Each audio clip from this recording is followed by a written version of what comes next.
जय श्री कृष्ण, राधे राधे। आप सभी को परिवर्तनीय एकादशी की हार्दिक शुभकामनाएं। आज आप सभी लोग सुनेंगे परिवर्तनीय एकादशी की संपूर्ण व्रत कथा। तो आप इस कथा को श्रद्धा पूर्वक पूरा सुनना ताकि श्री हरि विष्णु का असीम आशीर्वाद आपको मिल सके। तो आइए आप सभी के मंगल जीवन की कामना करते हुए शुरू करते हैं परिवर्तनीय एकादशी की कथा। तो एक बार प्रेम से बोलिए श्री हरि विष्णु की जय, बोलिए श्री लक्ष्मी माता की जय। एक बार पांडु नंदन अर्जुन ने भगवान श्री कृष्ण जी से कहा कि हे प्रभु, भादों के शुक्ल पक्ष की एकादशी का क्या नाम है तथा उसके व्रत का क्या विधान है। उस एकादशी के उपवास को करने से किस फल की प्राप्ति होती है। हे कृष्ण, कृपा कर यह सब समझाकर मुझसे कहिए। तब श्री कृष्ण जी ने कहा कि हे पार्थ, भाद्रपद माह के शुक्ल पक्ष की एकादशी को परिवर्तनीय एकादशी कहते हैं। इस एकादशी की कथा के सुनने मात्र से ही सभी पापों का शमन हो जाता है और मनुष्य स्वर्ग का अधिकारी बन जाता है। इस एकादशी की कथा से नीच पापियों का भी उद्धार हो जाता है। यदि कोई धर्मपरायण मनुष्य एकादशी के दिन मेरा पूजन करता है तो मैं उसको संसार की पूजा का फल देता हूँ। जो मनुष्य मेरी पूजा करता है उसे मेरे लोक की प्राप्ति होती है, इसमें तनिक भी संदेह नहीं है। जो मनुष्य इस दिन मेरा कमल से पूजन करता है वे अवश्य ही मेरे समीप आता है। जो मनुष्य इस एकादशी के दिन भगवान श्री वामन का पूजन करता है वह तीनों देवता अर्थात ब्रह्मा विष्णु महेश की पूजा करता है। हे पार्थ, जो मनुष्य इस एकादशी का उपवास करते हैं उन्हें इस संसार में कुछ भी करना शेष नहीं रहता। इस एकादशी के दिन भगवान विष्णु करवट बदलते हैं, इसलिए इसे परिवर्तनीय एकादशी कहते हैं। यह सुनकर के अर्जुन ने कहा कि हे जनार्दन, आपके वचनों को सुनकर मैं भ्रम में पड़ गया हूँ कि आप किस प्रकार सोते हैं तथा करवट बदलते हैं। आपने बाली को क्यों बांधा और वामन रूप धारण करके क्या लीलाएं की। कृपया करके सब आप मुझसे विस्तार पूर्वक कहिए। तब भगवान श्री कृष्ण जी ने कहा कि हे कुंती पुत्र अर्जुन, अब तुम समस्त पापों का शमन करने वाले इस कथा का ध्यान पूर्वक श्रवण करो। त्रेता युग में बलि नामक एक असुर था। वह अत्यंत भक्तदानी, सत्यवादी तथा ब्राह्मणों की सेवा करने वाला था। वह सदा यज्ञ तप आदि किया करता था। अपनी इसी भक्ति के प्रभाव से वह स्वर्ग में देवेंद्र के स्थान पर राज्य करने लगा। देवराज इंद्र तथा अन्य देवता इस बात को सहन नहीं कर सके और भगवान श्री हरि के पास जाकर प्रार्थना करने लगे। अंत में मैंने वामन रूप धारण किया और तेजस्वी ब्राह्मण बालक के रूप में राजा बलि पर विजय प्राप्त की। यह सुनकर अर्जुन ने कहा कि हे प्रभु, आपने उस बलि को किस प्रकार जीता, कृपया कर यह सब विस्तार पूर्वक बताइए।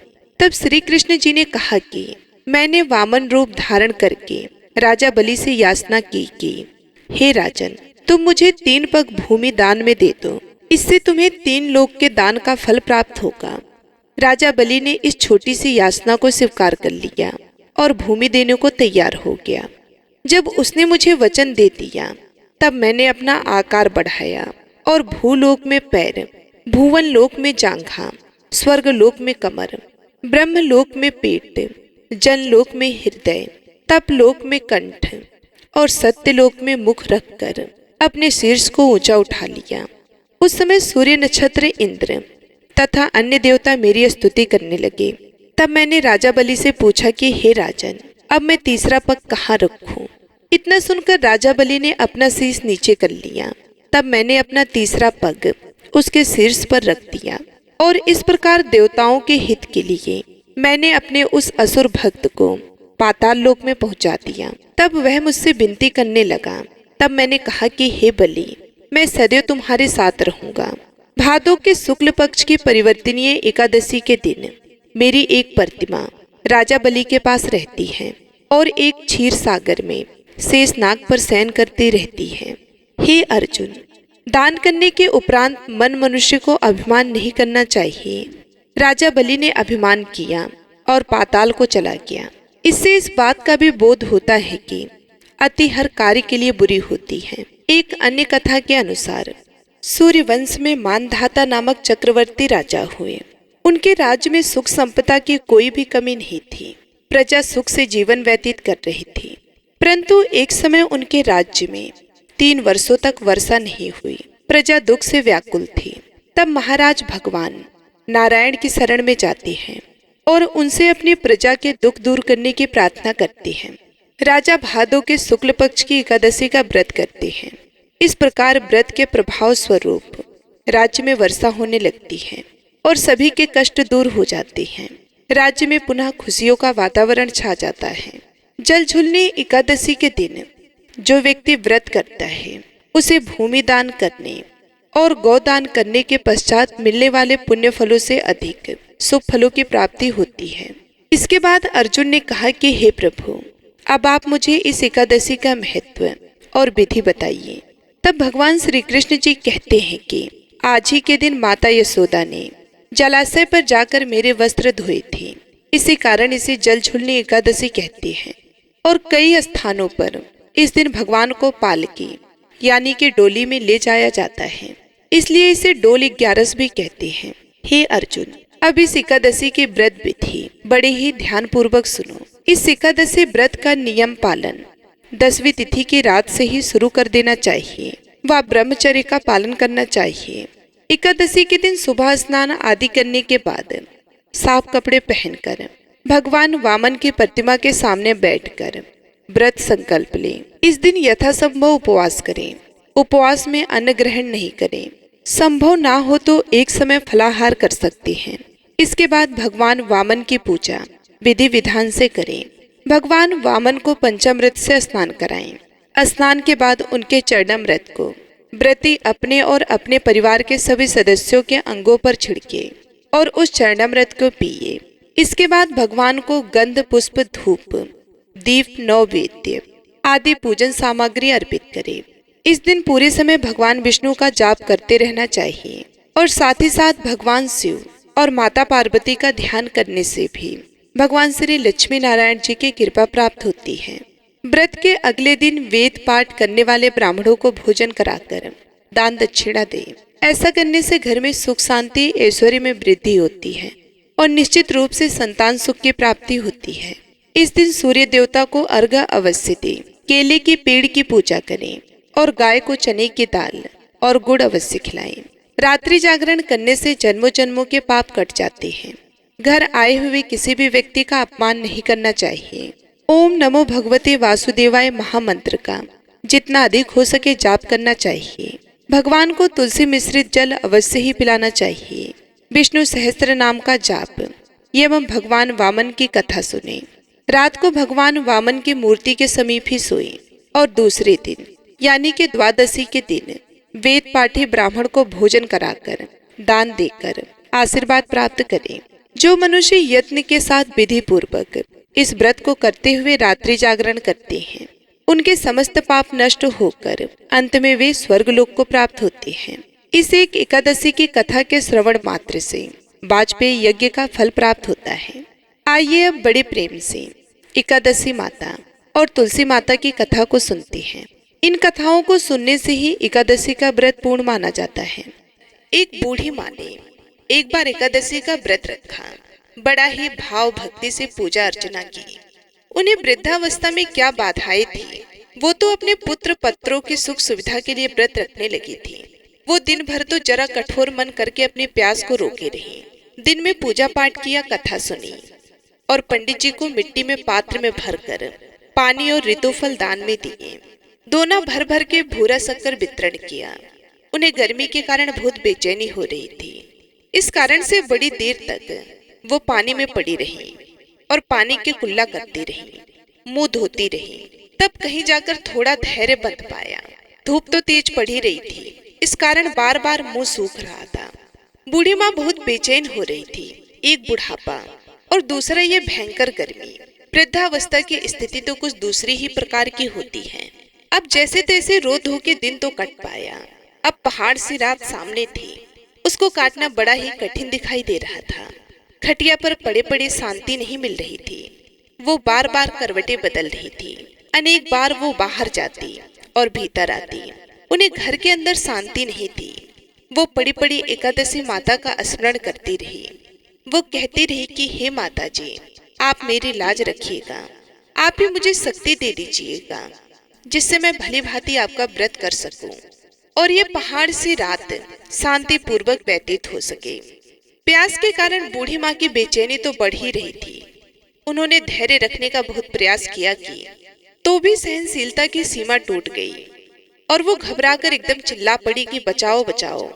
अम्मा का चिल्लाना सुनकर परिवार भर के नर नारी बच्चे और पड़ोसी एकत्रित होकर बूढ़ी अम्मा के खटिया के समीप पहुंच गए। सबने पूछा कि अम्मा जी आपको क्या हुआ, आप क्यों चिल्ला रही हैं? आप इस वृद्धावस्था में ये कठिन व्रत क्यों कर रही हैं? अम्मा जी, शक्ति से ही भक्ति होती है। थोड़ी ही देर में वो फिर से बोली कि अरे हमारे तो प्राण ही निकले जा रहे हैं, मेरी छाती पर ठंडा पानी का घड़ा रख दीजिए।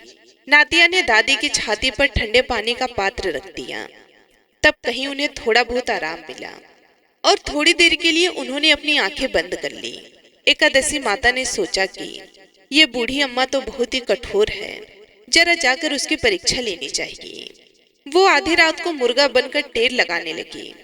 मुर्गा की आवाज सुनकर दादी जल्दी से उठी और बाहर जाकर आसमान की ओर देखा, किंतु आसमान में कहीं पर भी उन्हें प्रातःकालीन तारा दिखाई नहीं दिया।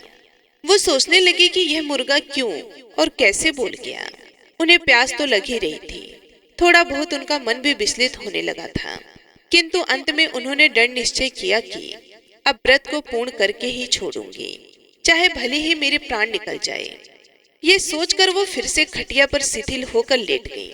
थोड़ी ही देर में एकादशी माता ने उनकी फिर से परीक्षा लेनी चाहिए।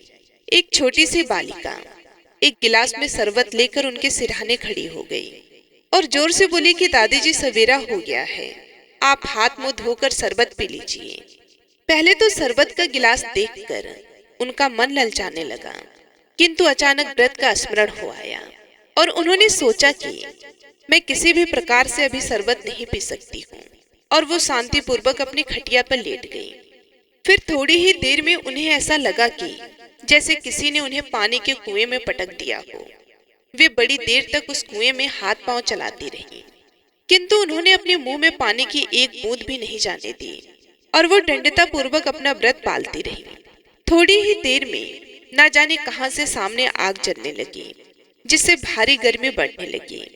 प्यास के कारण प्राण निकलने लगे, किंतु बूढ़ी अम्मा का कुछ भी नहीं बिगाड़ पाया। वो जहां की तहां मुस्कुराती हुई वहीं बैठी रही। थोड़ी ही देर में बाहर प्रकाश दिखाई देने लगा। ऐसा लगा कि जैसे सवेरा हो गया हो। बूढ़ी अम्मा ने जब बाहर निकलकर देखा तो समझ गई कि अभी सवेरा होने में 3-4 घंटे की देरी है। यह जानकर वो शांतिपूर्वक इधर उधर घूमने फिरने लगी। प्रिय भक्तों, अब एकादशी माता यह बात अच्छी तरह से समझ गई कि ये बूढ़ी अम्मा किसी भी प्रकार से अपने व्रत से नहीं टल सकती है। वो उनके सत्य व्रत को अच्छी तरह से समझ गई। सवेरा होते ही बूढ़ी माता ने स्नान किया, भगवान का पूजा पाठ किया, एकादशी माता की कथा सुनी, ब्राह्मणों को दक्षिणा देकर भोजन कराया। तब कहीं उन्होंने जल ग्रहण किया। कन्याओं को भोजन कराने के बाद अम्मा ने स्वयं भोजन किया। उस श्रेष्ठ व्रत के प्रताप से बूढ़ी अम्मा की आयु में वृद्धि हो गई। उनका घर परिवार हरा भरा हो गया। घर में अब उनके कोई अभाव नहीं रहा। वे हर तरह से सुख साधनों से संपन्न हो गई। नाती नातिन से उनका घर भर गया और वो उसी दिन से 12 महीने की एकादशी का व्रत करने लगी। एकादशी माता के व्रत के प्रताप से इस संसार में हर प्रकार के सुख भोग कर अंत में वैकुंठ धाम को चली गई। जय एकादशी माता। जैसे एकादशी माता ने बूढ़ी माता और उनके परिवार को हरा भरा किया, ऐसे ही एकादशी माता हम सभी की मनोकामनाओं को पूर्ण करे। तो बोलिए श्री लक्ष्मी नारायण भगवान की जय। आइए अब अनंत फलों को देने वाली श्री राधा कृष्ण जी की बड़ी ही सुंदर कथा को सुनते हैं। एकादशी के दिन इस कथा को सुनने से सभी मनोकामनाएं पूर्ण हो जाती हैं। एक गांव में रमा नाम की एक स्त्री थी। उसके विवाह को 5-6 वर्ष हो गए थे, लेकिन उसकी कोई संतान नहीं थी। एक बार श्री राधा अष्टमी का उत्सव आया। गांव की औरतें बरसाना जा रही थी। औरतों ने कहा कि तुम भी बरसाना चलो, राधा रानी बड़ी ही दयालु हैं, तुम्हारी सोनी गोद को जरूर भर देंगी। वह स्त्री कई महीनों से घर से बाहर नहीं निकली थी, इसलिए उसके पति और सास ने भी उसे जाने की आज्ञा दे दी। बस उसने मन में ठान लिया कि राधा रानी मेरी भी सूनी गोद जरूर भरेंगी। जिस दिन उसे जाना था उसी दिन उसके पैर में चोट लग गई। उसे चला भी नहीं जा रहा था, फिर भी वह स्त्रियों के संग यात्रा पर चली गई। सारे रास्ते राधा कृष्ण जी का जप कीर्तन करती हुई गई और बरसाना पहुंचकर नहा धोकर राधा जी के मंदिर में जाने के लिए तैयार हुई। राधा जी के महल में जब जाती है तो ऊपर बहुत सी सीढ़ियां चढ़नी पड़ती हैं। जैसे सीढ़ियां चढ़ने लगी तब वह स्त्रियों से बोली कि तुम लोग आगे आगे चलो, मैं धीरे धीरे सीढ़ियों से आ रही हूँ, क्योंकि मेरे पैर में चोट लगने की वजह से मुझसे चला नहीं जा रहा है। 2-4 सीढ़ियां चढ़ने के बाद उसका पैर मुड़ गया और वे नीचे गिरने लगे। तभी एक 7-8 साल की कन्या ने उसका हाथ पकड़ लिया। रमा बोली, बेटी आज अगर तुम ना होती तो मैं नीचे गिर गई होती। वे कन्या बोली, माता ऐसे कैसे गिर जाने देती मैं तुम्हें। तब रमा ने पूछा, बेटी तुम्हारा नाम क्या है। लाडो नाम है मेरा, यही पास में रहती हूँ। वो दोनों सीढ़ियों पर बैठ गई। लाडो कहने लगी, माता मेरे लिए कुछ लाई हो क्या। इधर वो औरत अपने मन में सोचने लगी कि कोई जान पहचान भी नहीं और लाडो ऐसी बात कर रही है। फिर रमा ने कहा, लाडो मैं कल तुम्हारे लिए कुछ न कुछ लेकर अवश्य आऊंगी, तुम्हें क्या पसंद है। तब लाडो कहने लगी, मुझे नथनी, गले का हार, कान के कुंडल, चूड़ियाँ, मेहंदी, घाघरा चोली, ये सब चीजें मुझे पसंद हैं, कुछ भी ले लेना। इतना कहकर वह बालिका भाग गई। जैसे तैसे रमा भी मंदिर में दर्शन करके लौट आई। फिर रमा उस बालिका के बारे में सोचने लगी और बाजार में उसने गले का हार और चूड़ियाँ उसके लिए ले ली। अगले दिन वे जहाँ मिली थी वहाँ लाडो का जाकर इंतजार करने लगी। फिर लाडो उसको उसी जगह पर मिली। फिर रमा ने चूड़ियाँ और गले का हार जैसे ही उसको दिया, वह बोली, बस इतनी सी ही, और चीज नहीं लाई। वे फूल कर बैठ गई। तब रमा बोली, अभी मैं 8 दिन यहीं पर हूँ, रोज तुम्हारे लिए कुछ न कुछ लाया करूंगी। यह सुनकर लाडो उसकी गोद में बैठ गई और गले से लग गई। रमा तो रोने लगी। उसे जैसे एक संतान मिल गया। खूब प्यार से उसके सर पर हाथ फेरा। ऐसे ही वह फिर चली गई। रमा ने मंदिर से आकर घाघरा और चोली उसके लिए बनवाई। ऐसे ही रोज कुछ न कुछ उसे भेंट देती। एक दिन रमा कहती है, अब ये सारी चीजें मुझे पहन कर दिखाओ। लाडो बोली, कल राधा अष्टमी है, मैं कल ही इसे पहनूंगी। इस बार लाडो के साथ एक लड़का भी था। उसे देखकर रमा ने कहा, आज पता नहीं मेरे मन में क्या आया, मैंने एक धोती और मुकुट मोर वाला लिया है, क्या मैं इसे दे सकती हूँ। लाडो बोली, यह कौवा है, मेरे साथ ही रहता है, हाँ तुम इसे दे दो। ऐसा कह करके वो दोनों सामान लेकर चले गए। अगले दिन राधा अष्टमी थी। जब रमा सीढ़ियों पर आई, उसे आज कोई भी नहीं मिला, ना वो लाडो ना वो लड़का। बहुत इंतजार के बाद जब वह मंदिर में पहुंची तो वहां बहुत भीड़ थी। कीर्तन और नृत्य हो रहा था। वे इसी तरह भीड़ को चीरती हुई वह आगे पहुंची और जब रमा ने राधा जी को देखा और ठाकुर जी को देखा, रमा ने जो चीज लाडो को दी थी वे सारा सामान राधा कृष्ण जी पहने थे। वे पत्थर सी हो गई, आंखों से आंसू बहने लगे। रमा को बात समझते देर ना लगी कि वह लाडो राधा जी और कान्हा कृष्ण जी हैं। स्वयं जगत के पालनहार उसके पास आते थे। राधा जी उसकी गोद में बैठी थी और वे अनन्य सुख प्रदान करती थी। वह तो जैसी बाबली सी हो गई, दिन रात लाडो लाडो कहती रहती, पुकारती रहती। वे स्त्रियों से बोली कि तुम लोग घर जाओ, मैं नहीं जाऊंगी। उसकी सास और पति भी उसे लेने आए, पर वे साथ नहीं गई। अब तो प्रतिदिन वे सीढ़ियों पर बैठे बैठे आंसुओं से सीढ़ियों को धोती, पलकों से बुहारती। ऐसा करते करते उसे 30 वर्ष हो गए। एक दिन एक बालिका उसका हाथ पकड़कर ऊपर अंटालिका में ले गई। वहां जाकर बोलती है कि लो मैं आ गई, मैं ही हूँ तुम्हारी लाडो। ऐसा कहकर बाहें फैलाकर रमा को बुलाने लगी और अपने गले लगा लिया। उस दिन रमा ऐसे गले लगी कि इस पार्थिव शरीर को छोड़कर सदा सदा के लिए अपने लाडो के पास चली गई। बोलिए श्री राधा कृष्ण भगवान की जय, बोलिए श्री बरसाने वाले की जय। एक बार नारद मुनि ने पृथ्वी लोक पर राधा नाम की महिमा सुनी और सुना कि वह श्री कृष्ण की सबसे बड़ी भक्त हैं। नारद जी को लगता था कि वह श्री हरि के सबसे बड़े भक्त हैं। अपने मन की शंका का निवारण करने के लिए नारद जी श्री कृष्ण जी के पास गए। श्री कृष्ण जी तो अंतर्यामी हैं, समझ गए कि नारद जी के मन में क्या शंका चल रही है। श्री कृष्ण जी ने सोचा, नारद जी को राधा रानी के प्रेम और भक्ति का अनुभव करवाना ही पड़ेगा। जब नारद जी श्री कृष्ण जी के पास आए तो श्री कृष्ण अपना सर पकड़कर बैठे थे। नारद जी ने श्री कृष्ण जी से पूछा कि प्रभु, आपको क्या हुआ है? तब श्री कृष्ण जी कहने लगी कि नारद जी, मेरे सर में बहुत दर्द है। नारद जी ने पूछा कि प्रभु, आपके इस दर्द का निवारण कैसे होगा? तब श्री कृष्ण जी ने कहा कि अगर कोई मेरा सच्चा भक्त अपने चरणों को धोकर उसका चरणामृत मुझे पिलाए तो मेरे सर का दर्द ठीक हो जाएगा। नारद जी सोचने लगे कि मैं श्री हरि का सच्चा भक्त हूँ, लेकिन श्री कृष्ण को अपने चरणों का अमृत पिलाने के लिए मुझे नरक तुल्य पाप लगेगा, इसलिए ऐसा पाप मैं अपने सर पर नहीं ले सकता। नारद जी ने रुक्मणी जी से और बाकी रानियों से इस समस्या को सुनाया, लेकिन कोई भी इस पाप को अपने सर पर लेने को तैयार नहीं हुआ। उसी समय नारद जी को राधा रानी की याद आई कि वह भी तो श्री कृष्ण जी की सच्ची भक्त है। नारद जी ने जाकर सारा प्रसंग राधा रानी को सुनाया। राधा रानी ने उसी समय एक बर्तन में जल लेकर अपने चरणों को धोकर वह चरणामृत नारद जी को दिया और कहा कि जल्दी से ले जाकर के इसे श्री कृष्ण जी को दे दो। राधा रानी नाराजगी से कहने लगी कि मैं जानती हूँ कि इस बात के लिए मुझे नरक तुल्य पाप लगेगा। राधा रानी आगे नारद जी से कहती हैं कि श्री कृष्ण के दर्द के निवारण के लिए मैं कोई भी पाप अपने सर पर लेने को तैयार हूँ। नारद जी श्री कृष्ण जी के पास गए तो श्री कृष्ण मंद मंद मुस्कुरा रहे थे। अब तक नारद जी समझ गए कि राधा रानी श्री कृष्ण से निश्चल प्रेम करती हैं और उनकी सबसे बड़ी भक्त हैं, तथा श्री कृष्ण यह सारी लीला मुझे यह एहसास कराने के लिए रची थी। तो बोलिए श्री राधा कृष्ण भगवान की जय। आइए अब बड़े प्रेम से तुलसी माता की कथा को सुनते हैं। इन कथाओं को सुनने से ही एकादशी का व्रत पूर्ण माना जाता है। सावड़ी मुनि की पुत्री तुलसी अपूर्व सुंदरी थी। उनकी इच्छा थी कि उनका विवाह भगवान नारायण के साथ हो।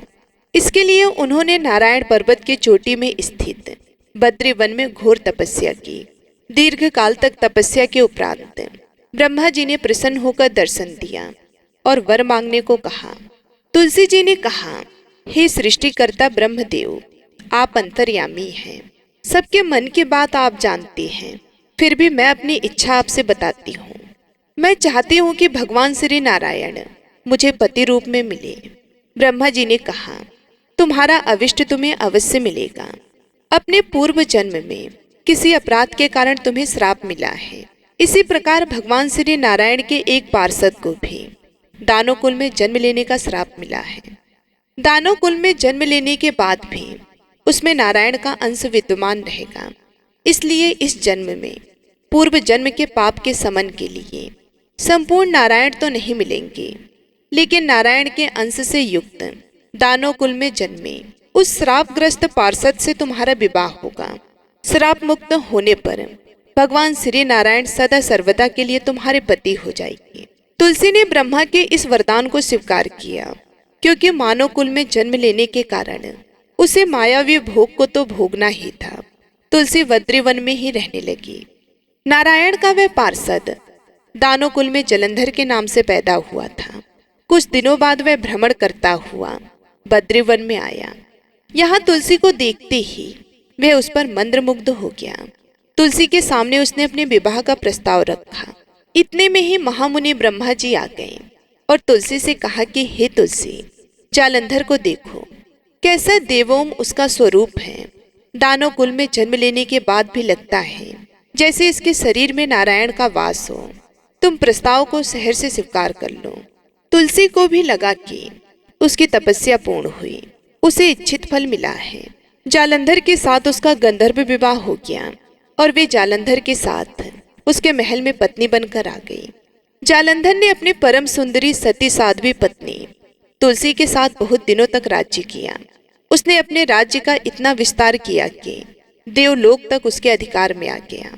स्वर्ग का सुख भोगने वाले देवताओं की दशा भिखारियों जैसी हो गई। जालंधर किसी को कष्ट नहीं देता था, पर अधिकार और राज्य छिन जाने से सारे देवता मिलकर ब्रह्मा, विष्णु और शिव जी की सभा में गए तथा अपनी विपत्ति सुनाई। ब्रह्मा जी ने कहा कि तुलसी परम साध्वी है, उसका विवाह जालंधर से मैंने ही करवाया था। जालंधर को तब तक नहीं हराया या मारा जा सकता जब तक तुलसी को छला न जाए। विष्णु जी ने कहा, जालंधर पूर्व जन्म में मेरा पार्षद था। श्राप के कारण उसे दैत्य कुल में जन्म लेना पड़ा। इस जन्म में भी मेरा अंश उसमें व्यापक है। साथ ही तुलसी के पतिव्रत धर्म से वह अजय है। फिर देवताओं की सहमति से भगवान शिव ने जालंधर के पास संदेशा भेजा कि या तो वह देवताओं को राज्य लौटा दे या फिर उनसे युद्ध करे। जालंधर शंकर जी के पास पहुंचा। उसने कहा, देवाधिदेव, आपके लिए देवताओं का पक्ष लेना उचित नहीं है। राज्य बढ़ाना हर राजा का कर्तव्य है। मैं किसी को दुखी नहीं कर रहा हूँ। देवताओं से कहिए कि वे मेरी प्रजा बनकर रहें। मैंने आपका कोई भी अपमान नहीं किया है। हमारा आपका युद्ध शोभा नहीं देता है। अगर आप हार गए तो बड़ी लज्जा की बात होगी। मैं हार गया तो आपकी कीर्ति बहुत अधिक नहीं बढ़ेगी। भगवान शंकर फिर हंसने लगे। वे तो सब रहस्य समझते थे। तुलसी और जालंधर के पूर्व जन्म के श्राप की अवधि लगभग पूर्ण हो चुकी थी। फिर शंकर जी बोले, इसमें कीर्ति और लज्जा की बात नहीं है। तुम देवों को राज्य लौटाकर उन्हें उनके पद पर प्रतिष्ठित होने दो। युद्ध से बचने का यही एक उपाय है। जालंधर ने कहा, मैंने युद्ध के बल से देवलोक जीता है। कोई उसे युद्ध के द्वारा ही वापस ले सकता है। यह मेरा अंतिम उत्तर है। अब मैं जा रहा हूँ। ऐसा कहकर जालंधर चला गया। उसने अपनी पत्नी तुलसी को सारी बातें बताई और कहा कि कर्म भोग सब काल सूत्र में बंधा है। जीवन में हर्ष शोक, भय सुख दुख, मंगल अमंगल, ये सब काल के अधीन है। हम तो केवल निमित्त हैं, संभव हैं। भगवान शिव देवों का पक्ष लेकर मुझसे युद्ध करें। तुम चिंता मत करना। तुम्हारी सती तेज मेरी रक्षा करेगी। दूसरे दिन भगवान शंकर के नेतृत्व में देवताओं ने युद्ध छेड़ दिया। जालंधर ने भीषण बाणों की वर्षा कर उनका वेग रोका। उसके प्रहार से देवता डगमगाने लगे। उसने दानवी शक्ति का प्रयोग कर मायावी युद्ध आरंभ किया। युद्ध स्थल पर वे किसी को भी दिखाई नहीं देता था, पर उसके अस्त्र शस्त्र प्रहार कर देवों को घायल कर रहे थे। देवगढ़ अपने अस्त्र चलाए तो किस पर चलाएं, क्योंकि कोई शत्रु सामने था ही नहीं। कई दिनों तक इस तरह भयंकर युद्ध चला। जालंधर पराजित नहीं हुआ। तब शिव जी ने विष्णु जी से कहा कि विष्णु जी, कुछ तो उपाय करो, अन्यथा मेरा तो सारा यश मिट्टी में मिल जाएगा। विष्णु जी ने सोचा, बल से तो जालंधर को हराया नहीं जा सकता, इसलिए छल का सहारा लेना ही पड़ेगा। उन्होंने तुरंत अपना स्वरूप जालंधर जैसा बनाया और अस्त्र शस्त्र से सुसज्जित हो तुलसी जी के पास पहुंच गए और बोले कि प्रिय, मैं युद्ध जीत गया। सारे देवता भगवान शंकर समेत हार गए। इस खुशी में आओ, मैं तुम्हें अपने अंग से लगा लूं। पति को प्रत्यक्ष खड़ा देख तथा विजय का समाचार सुन वह दौड़कर मायावी जालंधर के गले से लिपट गई। इस प्रकार पति पत्नी दोनों ने आलिंगन किया, खूब खुशी मनाई। पर पुरुषों के साथ इस प्रकार के व्यवहार से उसका सती तेज नष्ट हो गया। उसका सती तेज जो जालंधर के कवच के रूप में रक्षा कर रहा था, वह कवच नष्ट हो गया। जालंधर शक्तिहीन हो गया। यह जानते ही भगवान शंकर ने अपने त्रिशूल से प्रहार किया। त्रिशूल के लगते ही जालंधर जलकर भस्म हो गया। जालंधर के मरने को जानकर भगवान विष्णु अपने असली रूप में आ गए। सामने अपने पति जालंधर के स्थान पर भगवान विष्णु को खड़ा देख तुलसी बहुत विस्मित हुई। उसको पता लग गया कि स्वयं नारायण ने उसके साथ छल किया है। क्रोध में आकर तुलसी जी ने श्राप दिया, एक सती स्त्री का सतीत्व भंग करने के अपराध में तुम हृदयहीन पत्थर हो जाओ। विष्णु जी ने तुलसी के श्राप को सिरोधार्य कर कहा, हे देवी, तुम्हारे तथा जालंधर के कल्याण के लिए मुझे ऐसा करना पड़ा। तुम दोनों को श्राप मुक्त करना था। तुम भी अब अपना शरीर त्याग कर तुलसी बिरवा के रूप में जन्म लोगी और मेरी पूजा तुलसी दल से होगी। मैं शालिग्राम पत्थर बनूंगा। मेरे शीश पर तुम आदर से विराजमान होगी। तुम्हारे पति के हड्डियों के चूर्ण से शंख की उत्पत्ति होगी। उस शंख की ध्वनि से देवताओं तथा मेरी पूजा आराधना होगी। जहाँ शंख ध्वनि होगी वहाँ मंगल में विराजमान रहूंगा। तुमने पूर्व जन्म बद्रीवन में मुझे पाने के लिए बड़ी तपस्या की थी।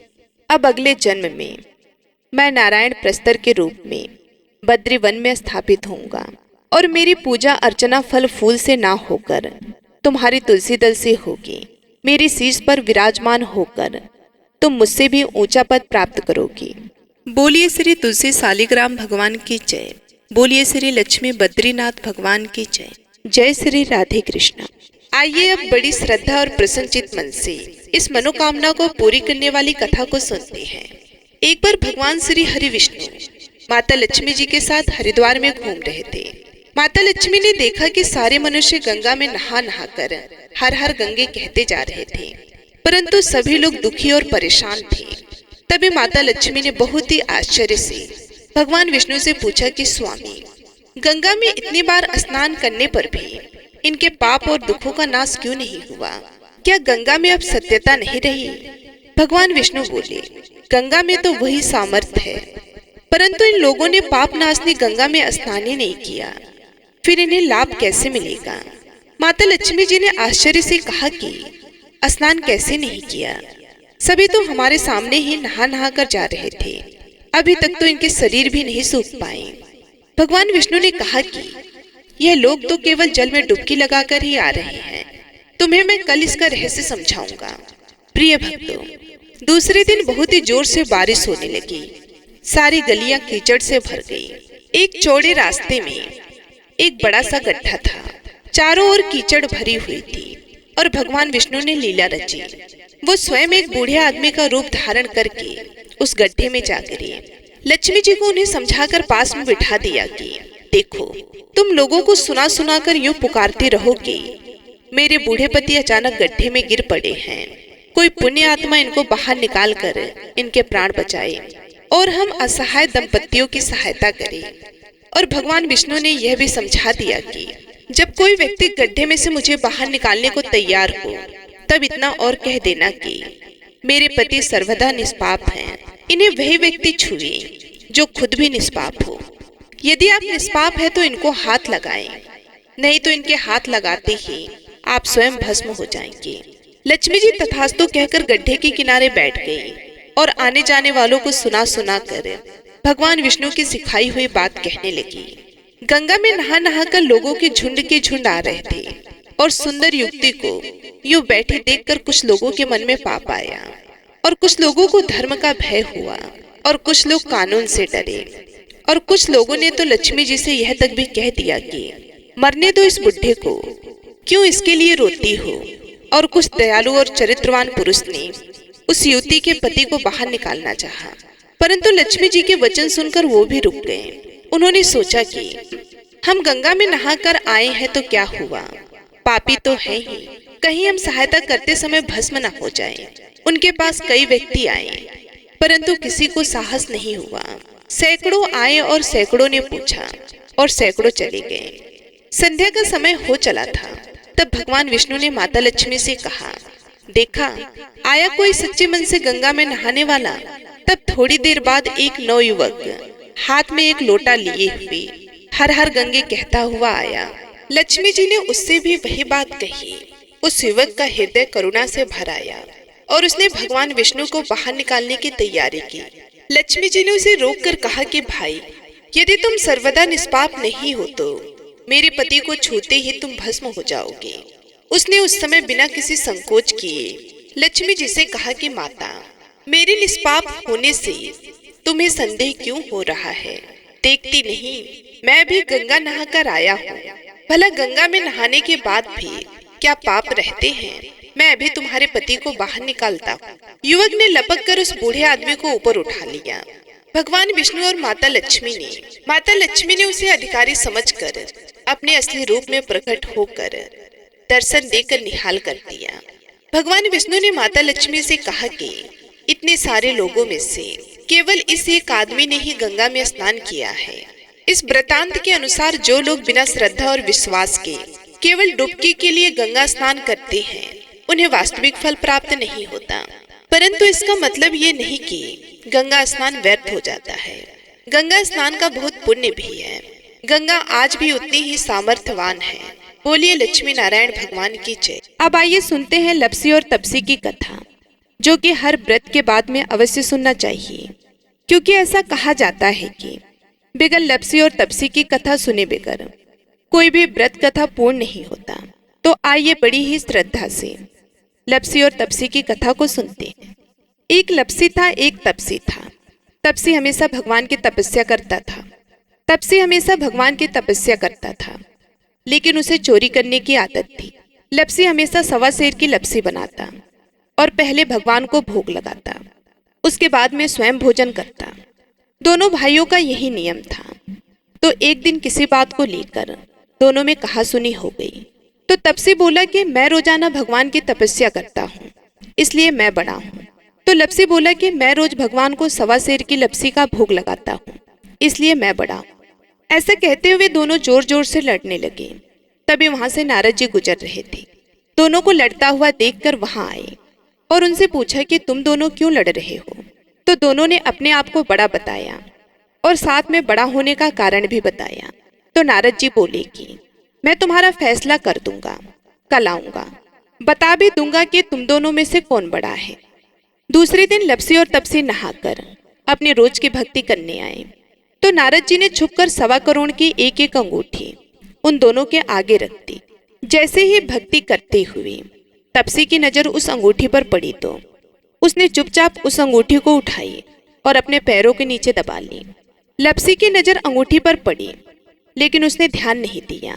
उसने पहले भगवान को भोग लगाया और फिर स्वयं भोजन करने के लिए बैठ गया। थोड़ी देर बाद नारद जी सामने आए।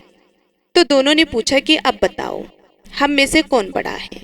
तो नारद जी ने तपसी से खड़ा होने के लिए कहा तो वे खड़ा हुआ। तो उसके पैर के नीचे दबी हुई अंगूठी दिखाई दी। तो नारद जी ने तपसी से कहा कि तपस्या तो तुम रोज करते हो, लेकिन इतनी तपस्या करने के बाद भी तुम्हारी चोरी करने की आदत नहीं गई। ये अंगूठी मैंने ही तुम दोनों के आगे रखी थी। मैं ये देखना चाहता था कि तुम दोनों में से किसके मन में लालच है। तो तुझे तो अंगूठी दिखाई पड़ते ही झट से अपने पैरों के नीचे दबा ली। लेकिन लपसी का ध्यान अंगूठी पर जाने के बाद भी लपसी ने अंगूठी को नहीं उठाया और ना ही ध्यान दिया। उसने सिर्फ अपने भगवान जी में ध्यान रखा, उन्हें भोग लगाया और बाद में स्वयं भोजन करने लगा। इसलिए लपसी बड़ा है और तुम्हें तुम्हारी तपस्या का कोई भी फल मिलने वाला नहीं है। जितनी चाहे मर्जी तुम तपस्या कर लो, तुम्हें इसका कोई भी फल नहीं मिलेगा। तो तपसी को यह सुनकर बहुत ही दुख हुआ और वे शर्मिंदा होकर नारद जी से माफी मांगने लगा और कहने लगा कि आज तक की मेरी गलती माफ करो और मुझे बताओ कि मेरी तपस्या का फल कैसे मिलेगा। आज के बाद कभी भी मैं चोरी नहीं करूंगा। तो नारद जी ने कहा कि यदि कोई गाय और कुत्ते को रोटी नहीं बनाएगा तो उसका फल तुझे मिलेगा। यदि कोई आदमी ब्राह्मण को भोजन करवा कर उसे दक्षिणा नहीं देगा तो उसका फल भी तुझे ही मिलेगा। अगर किसी को सूत वाली साड़ी अगर हम देते हैं, उसके ऊपर अगर भेंट स्वरूप कुछ रुपए नहीं देंगे तो उसका फल भी तुझे ही मिलेगा। अगर कोई व्यक्ति दिए से दिया जलाएगा तो उसका फल भी तुझे ही मिलेगा। अगर कोई औरत आंगन लीप कर चौका नहीं लीपेगी तो उसका फल भी तुझे ही मिलेगा। यदि कोई व्रत कथा में सारी कहानी सुन ले लेकिन तुम्हारी कहानी ना सुने तो उसका फल भी तुझे ही मिलेगा। उस दिन से हर व्रत कथा और कहानी के साथ लपसी और तपसी की कहानी कही और सुनी जाती है।